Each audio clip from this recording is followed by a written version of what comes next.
Think about the smartphone in your pocket, or even just the way you shop for groceries. Chances are the ideas behind them were tested, tweaked, and perfected in one place, America. So today, we're going to dig into the United States' kind of hidden role as the world's biggest experiment zone, where new ideas get their trial run before they go global. So that's the big question for this explainer, right? Why America? What is it about the US that makes it the perfect place to try out new concepts before rolling them out across the entire planet? Okay, let's get into it. All right, so the first piece of this puzzle, it's all about the people. The really unique mix of culture and demographics in America creates, well, the perfect environment for experimentation. It's like a giant human petri dish. At the very heart of American culture is this powerful idea of trial and error. There's this mindset, and it's baked in deep, that doesn't just accept failure. It actually encourages it. It sees it as a totally necessary step on the road to success. And it's that spirit that makes the country such a fertile ground for planting new, and yeah, sometimes pretty risky, ideas. And you see this fail-fast philosophy literally everywhere. It's the engine running thousands of startup incubators. It's the whole spirit of the garage inventor tinkering away on the next big thing. And it's even the formal process inside big corporate R&D labs using what they call iterative design, which is really just a fancy way of saying they build, test, and tweak things in these super fast cycles. It's all about trying something, seeing if it works, and if it doesn't, you move on, fast. Okay, so now let's pair that experimental mindset with another ingredient that's absolutely crucial, an incredibly diverse population.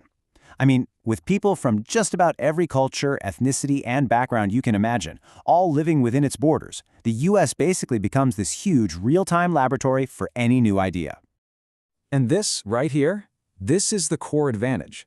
Think about it. If a product can actually succeed with America's diverse and, let's be honest, pretty demanding audience, it's essentially passed a global stress test. The US market acts as this perfect little microcosm of the world, which makes success here a really powerful predictor of success everywhere else. So, we've got the culture and we've got the people. That brings us to our second big point.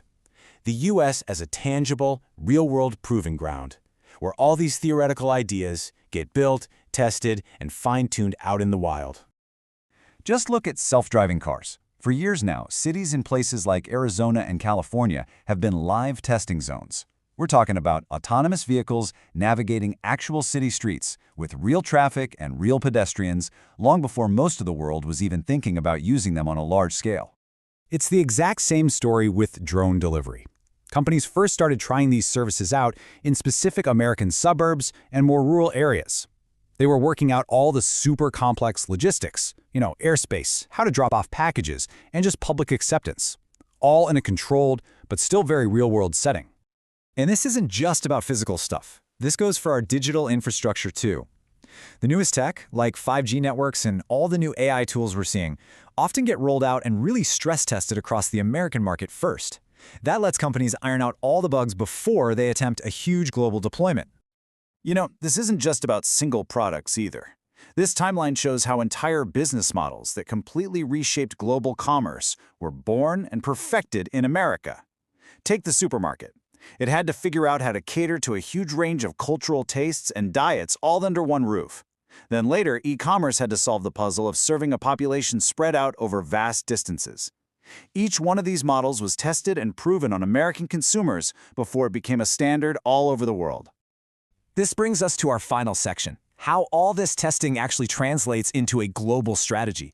See, the US doesn't just cook up ideas, it serves as the official launchpad for turning a successful experiment into a global phenomenon.